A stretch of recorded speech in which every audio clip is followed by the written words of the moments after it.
bothers me, though, about the Brazilian president, because as we continue to discuss, anybody that is not gay using the phrase faggot in the context that he uses it, because he uses the word faggot as an antithesis in toxic masculinity. You're a man, so therefore you can't be a Yeah, faggot. he didn't even direct it at gay people necessarily. Yeah. He just said that you are a faggot if you wear a mask. That's exactly right. 5, 4, 3, 2. Well, good evening, America. It is 7 p.m. Thursday, November 12th, 2020, and this is Queer News Tonight, the world's first live LGBTQ daily evening news. It is time to queer up the news. We focus tonight first on South Florida and the news here, including the new city commission for Wilton Manors and also the hunt for the murderer of a trans woman of color. Brazil's president says about citizens' fear of COVID that they should stop acting like fags. And in the Big Finish, we explore why Trump's ex-attorney Michael Cohen is in an OnlyFans with a gay porn star. I'm sorry, what? Trump surrenders to COVID-19 and a stunning lack of leadership. And in the Big Finish, we laugh as Chia Pet introduces their new holiday line, including RuPaul. Chia. You can't make this stuff up. No. So good evening, America. It's 7 p.m. Thursday, November 12, 2020, and it is time to queer up the news. We are literally out of the closet and into the headlines. So many of your stories we're going to tell this evening on Queer News Tonight. The world's first live daily queer evening news show, Out of the Closet and Into the Headlines on Q News Tonight. Thank you for joining Queer News Tonight. We are live and unedited. This is a live LGBTQ evening news show, so anything can happen. This evening we bring you the news of and a perspective from the LGBTQ community. We'd like to welcome our guest anchor tonight, Gordon Woodworth III. They are a genderqueer Gen Zer who identifies as non-binary. They work for a non-profit in the gayest place on planet Earth, and as a notary, they are helping the LGBTQ community get legally married for free. Welcome, Gordon. Thanks, Al. And if you're looking for a marriage license, email me at queernotary@gmail.com. Great. And we'd also like to welcome guest anchor tonight, Tony Lima. Tony is the Chief Operating Officer of Ariana Center, Trans Latina, Florida, a longtime South Florida LGBTQ activist, advocate, and political operative, as well as a seasoned communicator, marketer, and fundraiser. Good evening, Tony. Hi, that's a mouthful, huh? Mouthful, yes. Well, we always like mouthfuls. Yeah, I for figured. LGBT. Tonight we begin with queer headlines. The LGBTQ community in America is diverse. The LGBTQ community around the world is vast, and we're going to bring you the bullet points of queer news for today, Thursday, November 12th, 2020. We begin by queering up the USA. We report tonight that the new Wilton Manors Commission sworn into office, and it's no longer exclusively LGBTQ. Our home of Queer News Tonight, Wilton Manors, Florida, is the only city in America where all commissioners and the mayor were LGBTQ. That changed yesterday as a changing of the guard took place in Wilton Manors with a little added drama thrown in. Wilton Manors Mayor Scott Newton and Commissioners Mike Brockie and Chris Caputo were sworn in during the virtual proceedings. Before the new commissioners were seated, Michael Rayner, chairman of the city's Charter Review Board, blasted Commissioner Gary Resnick as a, quote, small, vindictive, insecure little man. Rayner said Resnick made inappropriate comments towards outgoing Commissioner Julie Carson and brought up Resnick's past troubles with the owner of a local strip club. Newton defeated Carson for the mayor's seat in a very close race. Before making way, acting Mayor Tom Green wished Newton good luck. Green said, quote, Scott has a calm demeanor and gets along with everyone. Carson, in her farewell speech, noted she was the first out lesbian elected to public office in Florida and thanked the city for supporting her during a decade of ups and downs.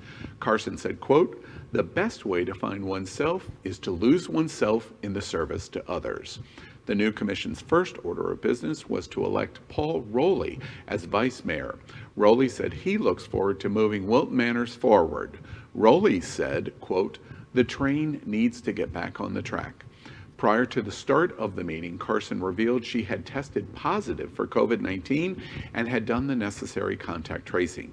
At the commission's next meeting, the Community Affairs Advisory Board is scheduled to present its definition of diversity in the city, and the commission is currently made up of 5 white men, with Newton being the lone, non-gay, but LGBTQ allied member. I feel like this is such a bad move for any public official. You know, you got to keep up appearances. You got to at least make it look like we're working together. And to be honest, with this election season and everything going on in our country right now, we as gay people need to be sticking together, not ripping each other apart. And this is not a good look for Wilton Manors. You know, I also wanted to add that it's a shame that Julie Carson did not win the mayorship. She is a fantastic public servant. We're very thankful for a lot of the work that she's done on behalf of the entire LGBTQ community. And I also personally just want to congratulate Vice Mayor Rowley, who's a wonderful public servant as well. And let's give this new mayor a try and see what's up. We appreciate the fact that you're an ally, Mr. Mayor. Now you're going to have to really show us how well you can do in this city. And that other bit about adding diversity, very necessary. There's no reason why the entire dais should be filled with white men. That's the bullseye for me. A city that lives on diversity like Wilton Manors, to have 5 white men is not a diverse community. We have no people of color. We have no women now. And so it's something that we really need to look at in Wilton Manors. We wish the new mayor complete luck. Wilton Manors is going to need it. Now the work really, really begins. Absolutely. Coming from 3 white people. Good point. Wait, there's truth in that statement. Next in Queer Up the USA, South Florida trans woman's homicide investigation underway, police seeing leads. The South Florida trans and LGBTQ community was rocked 4 months ago when Bree Nuke Black was shot and killed close to her home, and police still have no leads on who her killer was. A transgender woman, Black was shot and killed in Pompano Beach on July 3rd. Even though crowds of people were in the neighborhood because of the 4th of July weekend, police have not received any information that can help them identify the shooter. Broward Sheriff's Office Sergeant Donald Pritchard said, quote, "I checked with our homicide unit and they are still seeking any information in reference to the murder of Bree Black. At this time, they do not have any additional information." A month after her killing, Broward Sheriff Gregory Toney announced that a reward for information leading to an arrest was increased to $8,000. During the press conference, the sheriff said, quote, "We have not received any information from the community. No calls, no tips, no support in this particular investigation. 2020 has the grim fact that more trans people in the United States and worldwide have been killed in any single year than in history. The number is overwhelmingly dominated by Black and brown women.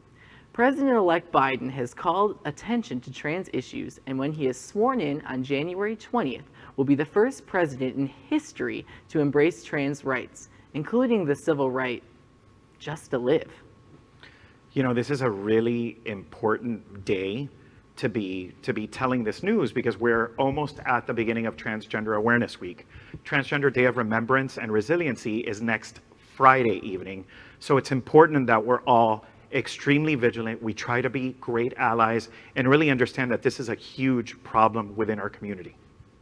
Well, I read just today, I'm glad Tony Lima is sitting here from the charity, the not-for-profit that he represents, that stands up for trans rights, especially Latina trans rights here in South Florida. Very, very important. I just read an article today that in the world, it's the greatest number of people in the trans community have been murdered ever in history in 2020. A combination of COVID and our close existence and our lockdowns, but all of these factors represent a need for the entire LGB community to stand up for our trans brothers and sisters. So, as the only trans person on this panel, I do want to say that I'm glad that President-elect Biden is acknowledging that trans issues are a thing in this country, but I'm really hoping that we can all realize the broader issue at hand, that we need to be pressuring our leaders to make actual change on these issues. And, you know, I feel like the Democratic Party right now is kind of a little too comfortable trying to be like the party of gay issues and trans issues, but y'all haven't done anything for these issues at all when it comes to trans issues. So I really want to see the public really holding the Democratic Party to their word and asking them, what are you going to do about this and what is your plan? Not just saying, oh yeah, we're not the Republicans, we're not going to hurt you, we're just going to not do anything. Good point. It's time to Queer Up Vote 2020. New York representative may become first out gay DCCC chair. New York Representative Sean Patrick Maloney has set his sight on becoming the next chair of the Democratic Congressional Campaign Committee, which would make him the first openly gay leader of the political arm for House Democrats if elected. Maloney, in a Dear Colleague letter to fellow House Democrats on Tuesday, cited as reasons for his candidacy his fundraising expertise, implementation of the 5-month DCCC deep dive after losses in 2016, and initial win against a Republican incumbent. Although he doesn't explicitly mention being an out gay DCCC, Maloney concludes he has a diverse professional background after having served as COO of a technology startup and senior staff member for former President Clinton and 2 governors of New York. The race for the DCCC chair has opened up after Representative Cheri Bustos announced she's stepping down from the position following a lackluster showing by House Democrats in the 2020 election. Although Bustos promised to expand the majority Democrats won in 2018, Republicans ended up netting at least 4 seats. The closed-door leadership elections are set for next week. Next, we're going to queer up the USA and reporting California makes history by confirming its first gay black male Supreme Court justice. Martin Jenkins made history this week by becoming the first gay black man confirmed to a state Supreme Court in U.S. history. In a unanimous 3-0 decision, the Commission on Judiciary Appointments approved the 67-year-old justice's nomination after Jenkins was named and was put forward by California Governor Gavin Newsom in October. Jenkins, a former NFL player who previously served on the California Court of Appeal for the First District and the U.S. District Court for Northern District of California, was rated as exceptionally well qualified by the State Bar of California, the highest possible recommendation. Although Jenkins, who waited for 4 days to respond to Newsom's offer of a California judgeship, said that being gay was, quote, perhaps the greatest challenge of my life. He hoped his success would inspire others. Next in Queer Up the World, Brazil President Bolsonaro. We have to stop being a country of fags. Jair Bolsonaro, the proudly homophobic president of Brazil, has said his nation needs to, quote, stop being a country of fags in dealing with COVID-19. Bolsonaro made the statement while speaking Tuesday at the presidential palace in Brasilia. He used the Portuguese word maricas, which is an offensive slang term for gay people. The Washington Post reports. Some English language publications have translated as sissies, others as fags. Bolsonaro said, quote, I regret the deaths, I really do, but we're all gonna die someday. There's no use fleeing reality. We have to stop being a country of fags. We have to face up to it and fight. I hate this faggot stuff, unquote. Brazil has had nearly 5.7 million cases of the novel coronavirus and close to 163,000 deaths as of Wednesday, the New York Times reports. The country, which the Times has called a global epicenter of the pandemic, is second only to the United States in coronavirus deaths. Like Donald Trump, with whom he has something of a mutual admiration society, Bolsonaro has ridiculed the wearing of masks to prevent the spread of the virus. At one point, he told aides masks are, quote, for fairies, according to Brazilian newspapers. But also like Trump, Bolsonaro eventually tested positive for COVID-19. He apparently has recovered, just not ethically and morally. It's time to queer up the world. I am still just shaking my head with this whole Bolsonaro thing. It's so incredibly offensive. Well, Poland is to consider outright ban on LGBT plus parades after a horrifying bill backed by more than 200,000 homophobes. The proposed law, entitled Stop LGBT, was submitted to Parliament this week by the lobby group Life and Family Foundation. If passed, it would ban pride parades as well as any other public gatherings that promote queer identities. The Citizens Legislative Initiative, a type of bill that can be submitted by the public as long as it receives 100,000 signatures, also seeks to criminalize any promotion of, quote, sex as an entity independent of biological conditions and any legal solutions, quote, aimed at privileging same-sex relationships. The petition states equality parades, exhibitionism, public scandal, profanation, provocations, clergy and lay faithful ridicule of the emblem, flag, and other national symbols. The bill is backed by parts of Poland's influential Catholic Church and has already received over 200,000 supporting signatures from citizens, double the amount needed for it to be reviewed in Parliament. Well, next we're going to queer up business in reporting Ritz crackers, something you don't normally hear in an LGBTQ story, spread some joy with LGBTQ-inclusive ads. Ritz has joined the train of LGBTQ-inclusive holiday ads. Its new campaign, Where's the Love, There's Family, shows the beauty and importance of chosen families, according to a statement from a Ritz spokesperson. The minute-long spot, available online, showcases several groups of people in non-traditional circumstances: a mother and a daughter in a homeless shelter, a senior citizen's home, and a gathering of LGBTQ friends. The campaign spokesman says, quote, "At Ritz, we believe everyone should feel like they belong. That's why this holiday, we're encouraging people to rethink what it means to be family," end quote. This is one of many expanding LGBTQ image ads that are being showcased by Fortune 500 companies. Watch this.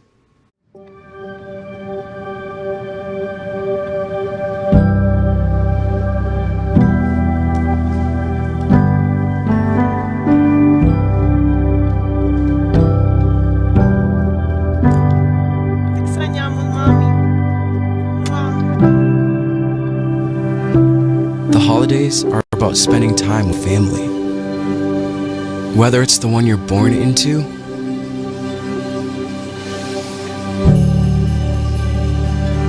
or the one you make.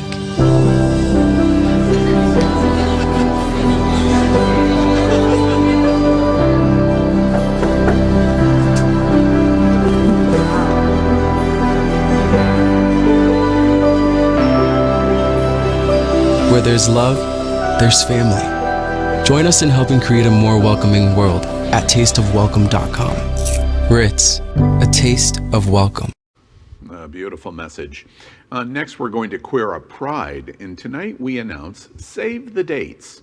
Happening Out television network is helping to sponsor the OUTshine LGBTQ Film Festival, Fort Lauderdale. The virtual edition, December 3 to 6. Watch this.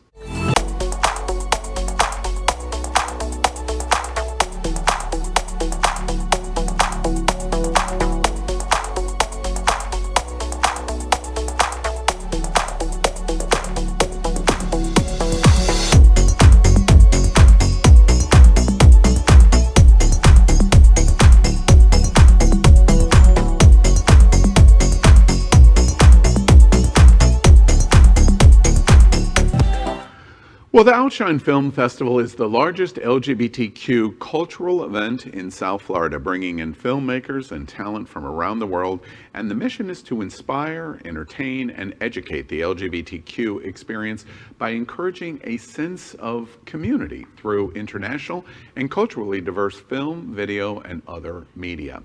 After the huge success of their first ever virtual film festival, they are back again, and Happening Out Television and Queer News Tonight is helping by being their digital television sponsor with their second virtual edition, this time in Fort Lauderdale.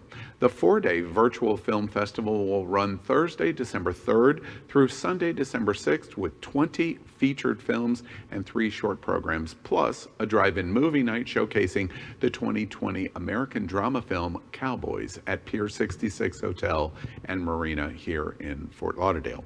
Tickets and passes go on sale, and festival program goes live this Friday, November 13th. Stay tuned for more details throughout the upcoming weeks on Happening Out Television Network. Well, those are our headlines for today. Next, let's catch up on all the news surrounding COVID-19 with our Quarantine Quickies segment. There is a lot to discuss during this pandemic, so let's get that underway. First in Quarantine Quickies, Trump's stunning abdication of leadership comes as pandemic worsens. Watch this. Right now, there are many parts of the country seeing record numbers of cases, and we have more than 1,000 people dying every single day. So this is a very serious situation with COVID, and it looks like it's going to get worse before it gets better. The upper Midwest is getting hit extremely hard. North Dakota and South Dakota have some of the highest rates of coronavirus right now in the world. Montana getting hit very hard. Wisconsin, huge increases in Michigan. So that part of the country right now is just seeing a fierce increase in the number of coronavirus cases, and that is being followed by an increase in the number of hospitalizations and will be also by the number of deaths.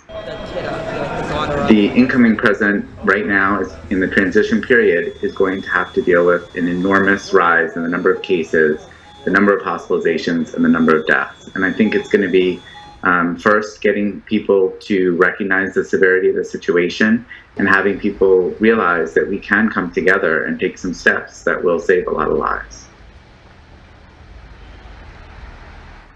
The LGBTQ community has proof that President Trump really never cared about us or COVID-19.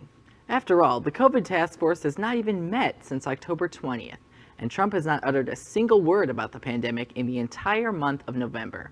In the meantime, November has been the worst month for COVID-19 in all of 2020. 12 straight days of more than 100,000 infections a day, record hospitalizations, and worst of all, record deaths.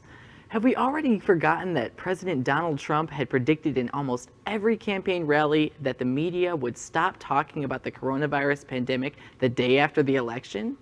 But as it turns out, no one is ignoring the worsening tragedy more than the president himself. Instead of taking charge as the country plunges deeper into the worst domestic crisis since World War II, Trump has disappeared inside the White House, saying nothing on camera since he baselessly claimed a week ago that the election was being stolen from him by President-elect Joe Biden. He's spending time with his advisors, not strategizing on how to tame the out-of-control health emergency, but seeking a path to win an election already declared lost. He's also found time to purge the top of leadership of the Pentagon, and with few appointments on his public schedule, appears to spend his days watching news coverage and tweeting misinformation about voter fraud.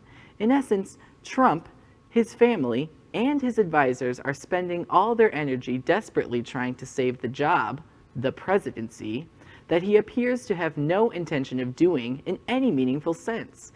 It's an especially staggering and surreal failure of leadership given the COVID-19 crisis and the subsequent economic turmoil, even for a president who downplayed and lied about the true nature of the pandemic and repeatedly predicted the virus would just go away. The LGBTQ community and America as a whole is literally on our own, without a president or White House that is even trying to pretend that he cares. I am just so tired of this guy. I cannot wait for him to just be gone. The good news is that we do have a president-elect that cares, that's made this a priority within his first 100 days. And what we can do as a community is to continue wearing our masks. We can continue taking care of ourselves and taking care of each other. That's pretty much the most important thing we could be doing right now. Because clearly, at the top, if President-elect Biden wasn't there, we wouldn't have any leadership at all. You know, we launched Q News Tonight on January 6th of this year, 2020. And within the first 4 days, we began reporting on COVID coming out of China, and we've reported on COVID every single day in 2020 since. Today's story is the most significant COVID story that I have participated in, because the staggering lack of leadership is overwhelming. He has proved to us in the last 12 days he never cared about us, he never cared about COVID, he only cares about himself, and we made the right decision in electing Joe Biden. I just want to reemphasize that the Republican Party is the party of Trump. This vacuum of leadership is coming directly from the Republican Party, and I don't think it's a coincidence that cases are rising in mostly red states. The Republican Party is to blame for getting him up there, Trump, getting him elected, and allowing all of this to happen, period. Yeah, period. Well, let's move out of COVID-19. We always like to remind you that Happening Out Television Network is broadcasting on our permanent set in partnership with Sunshine Cathedral, the world's largest queer church here in Fort Lauderdale. We always joke, now even before I say it, look to my left, look to my right, we joke that this is the gayest place on planet Earth. Any questions? Questions? No. Our support of their Sunday celebration is the largest LGBTQ religious broadcast in the world, every Sunday at 10:30 a.m. Eastern, and it's completely live. We encourage you to tune in. Sunshine Cathedral is my queer church. Watch this.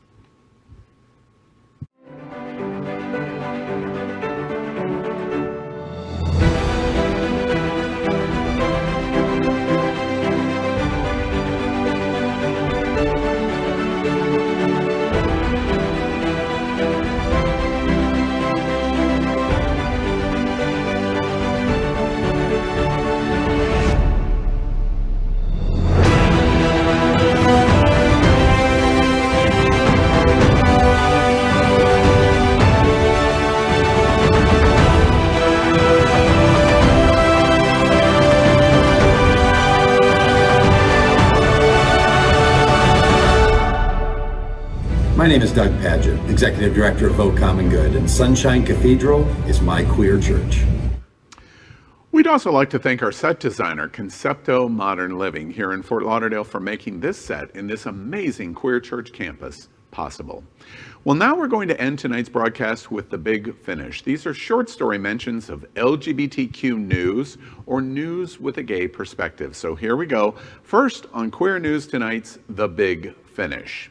First up, Trump's ex-attorney, Michael Cohen, makes his debut on OnlyFans with a gay adult film star? Watch this. Matthew Camp, Michael Cohen here, former personal attorney to President Donald J. Trump, now actually going to be former President Donald J. Trump. Listen, I just want to say how amazing Matthew Camp is on OnlyFans. Having a blast, enjoying every minute with you guys. Good luck, love it, stay safe, stay COVID free. And again, OnlyFans, having a blast with them. Enjoy.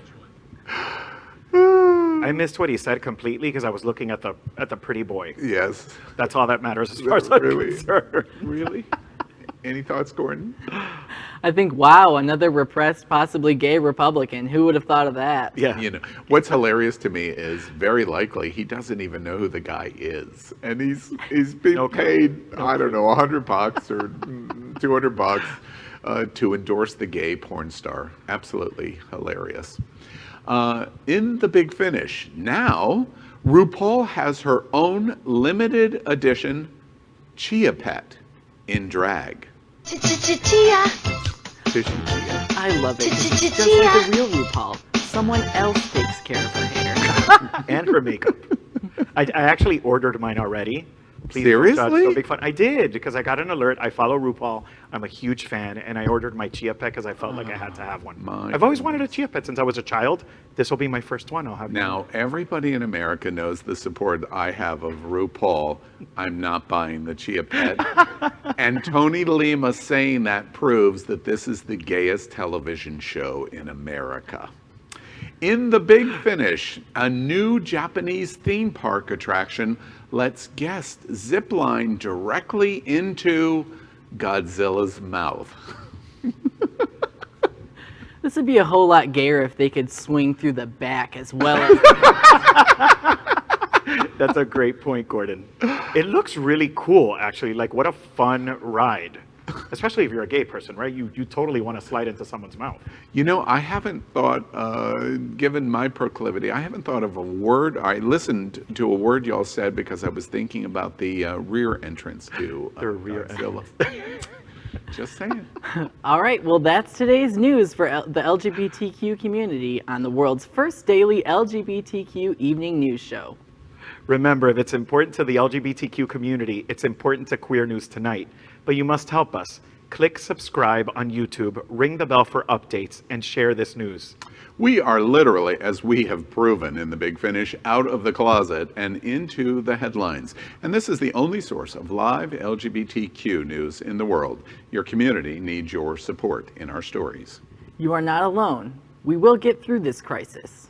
We are here with you, and this is Queer News Tonight. So thank you for joining us. I'm Al Ferguson, and on behalf of Gordon Woodworth III and Tony Lima, we will see you daily at 7 p.m. Good night, America.